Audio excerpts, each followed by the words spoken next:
দুয়ার এসেছো জ্যোতির্ময়, তোমারই হোক জয়।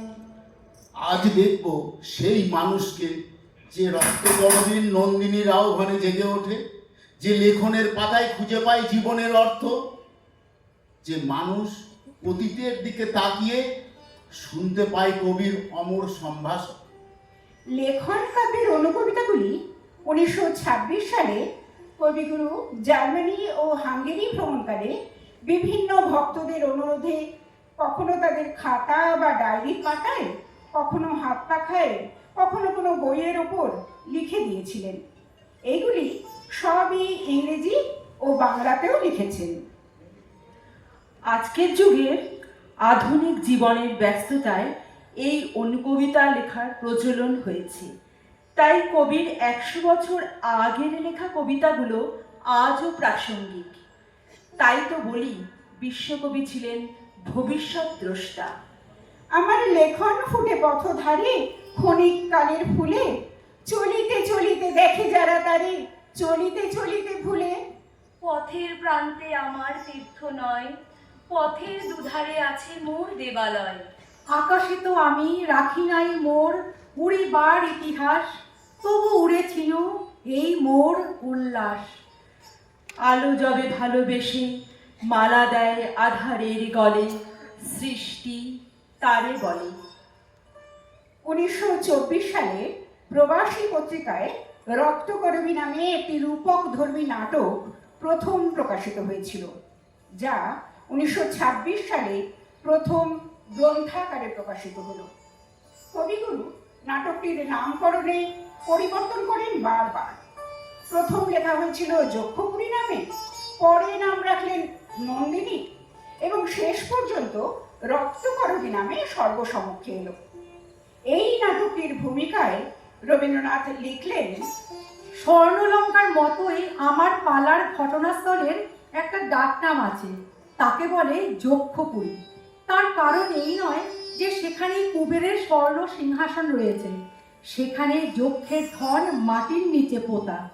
এখানকার রাজা পাতালে সুড়ঙ্গ খোদাই করে সেই ধন হরণে নিযুক্ত।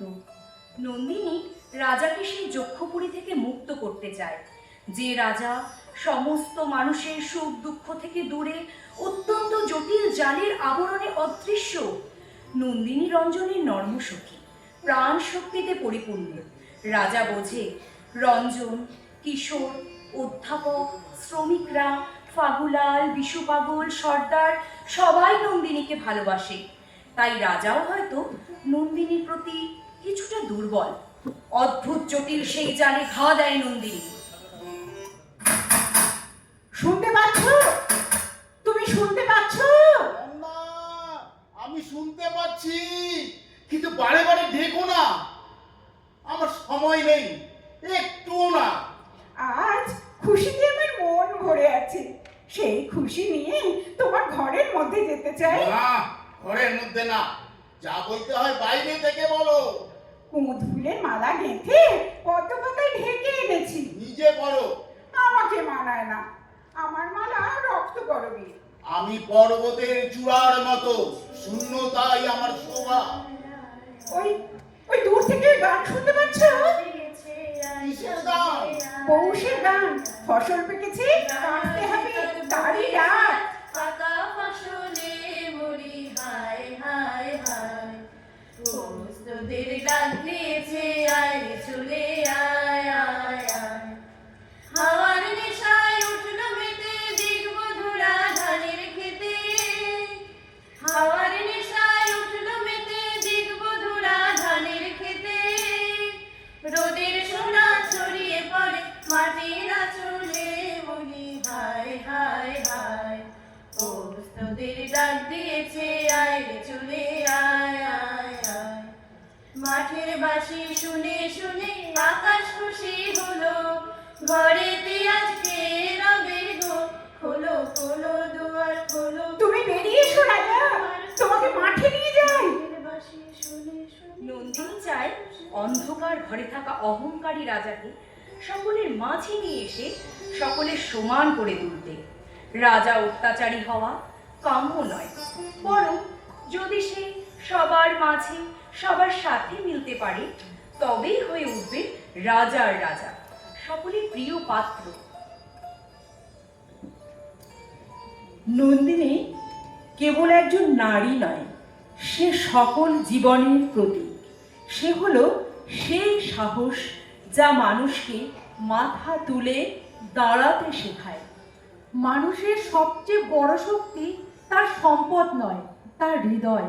তাই তো নন্দিনী পারে সব বাঁধন ভেঙে রাজাকে অন্ধকার থেকে আলোয় মুক্তি দিতে। নন্দিনী রঞ্জনের খোঁজে পথে নামে। রঞ্জন তার বন্ধু, প্রিয় সখা। তার দেখা না পেয়ে পথে পথে খুঁজে বেড়ায় তাকে। পথে যাকেই দেখতে পায় তাকেই ডেকে জিজ্ঞেস করে তারা রঞ্জনকে দেখেছে কিনা, কিন্তু কেউই তাকে কোনো সদুত্তর দিতে পারে না। কেউ বলে 5 দিন আগে দেখেছে, কেউ বলে তারা ধ্বজা পুজোর নৈবেদ্য নিয়ে চলেছে, থামার সময় নেই। কেউ বলে শম্ভু মোড়লের বাড়িতে দেখেছিল তাকে। কেউই ঠিকমতো রঞ্জনের কথা বলে না। যারা নিশ্চিত জানে বলে নন্দিনীর মনে হয়, তারাও মুখে বলতে রাজি নয়। শেষ পর্যন্ত নন্দিনী বোঝে রাজার কাছেই জানা যাবে রঞ্জনের খবর। সে যায় রাজার কাছে।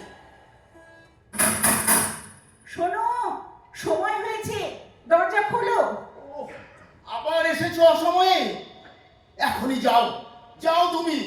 অপেক্ষা করবার সময় নেই, শুনতেই হবে আমার কথা। কি বলবার আছে বাইরে থেকে বলে চলে যাও। বাইরে থেকে কথার সুর তোমার কানে পৌঁছয় না।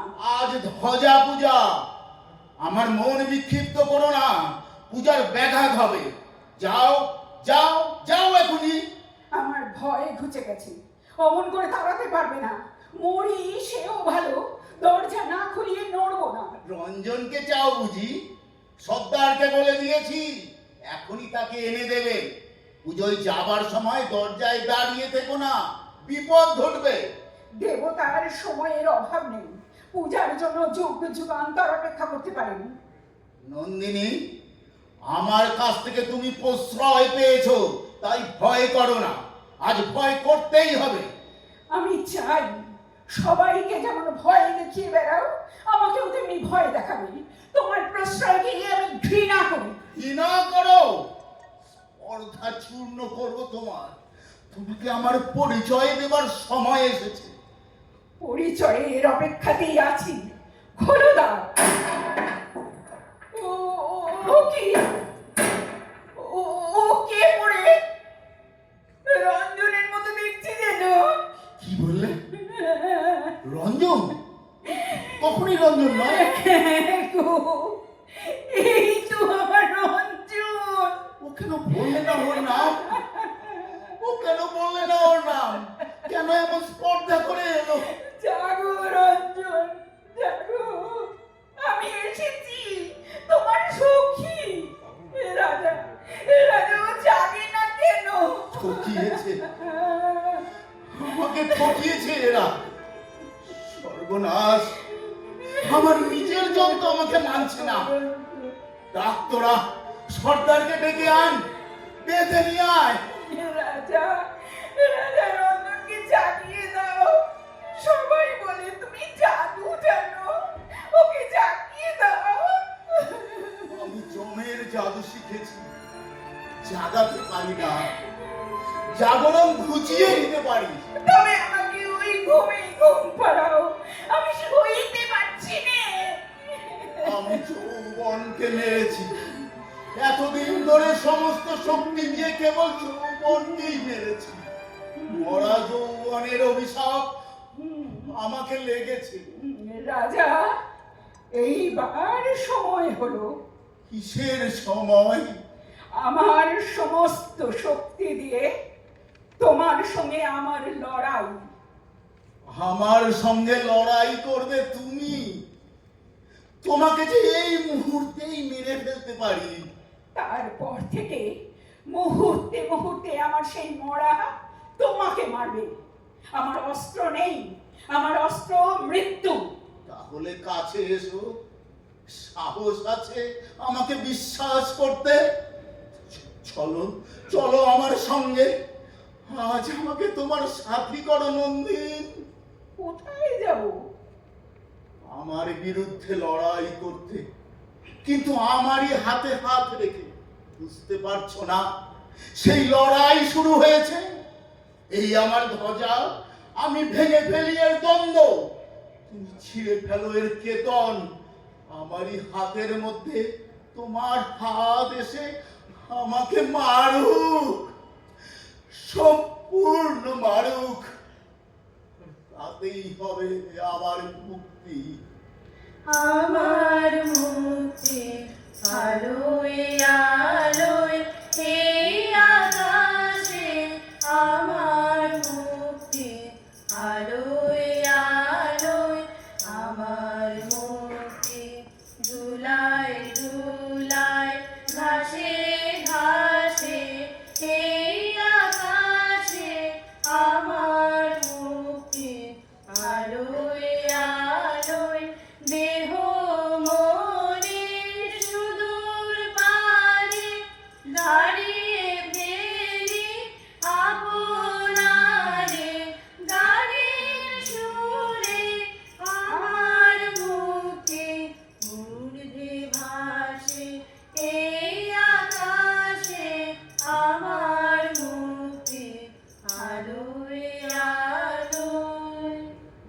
বন্দিশালা থেকে রাজার মুক্তি হয়। মনের কালো অন্ধকার ভেঙে রাজা বেরিয়ে আসে আলোয়, সকলের মাঝে। সব মানুষ সেখানে সমান হয়ে ওঠে, মানুষের জয় হয়। জয় হোক মানুষের, জয় হোক প্রাণের, জয় হোক মুক্তির, জয় হোক শুভ বুদ্ধির। মানুষের জীবনের সংগ্রাম শেষ হয় না।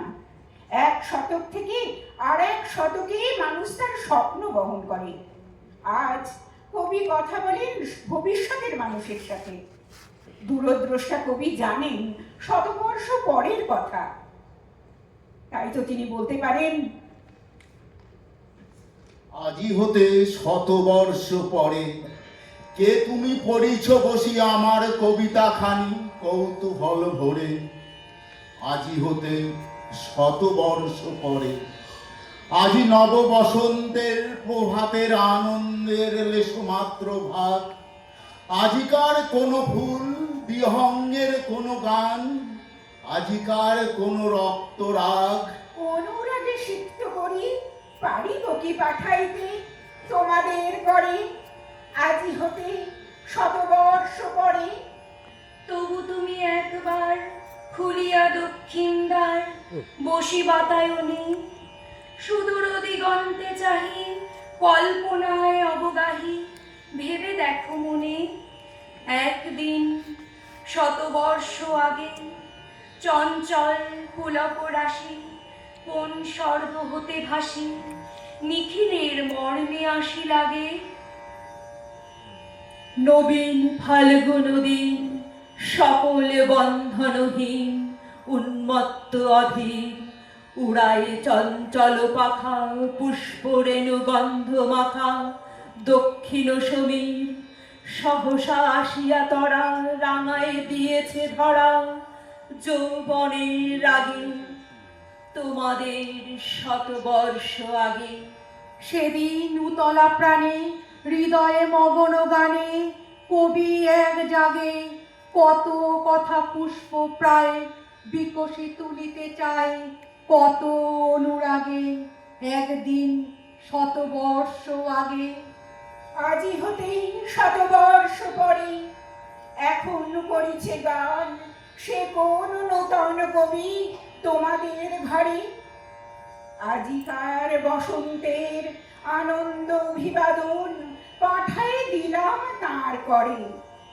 আমার বসন্ত গান তোমার বসন্ত দিনে ধ্বনিত হোক ক্ষণতরে। হৃদয় স্পন্দনে তব ভ্রমর গুঞ্জনে নব পল্লব মর্মরে। আজি হতে 100 বর্ষ পরে, আজি হতে 100 বর্ষ পরে। নমস্কার। আমাদের নিবেদন এখানেই শেষ হলো। সমস্ত দর্শকদের আবারও ধন্যবাদ জানাই।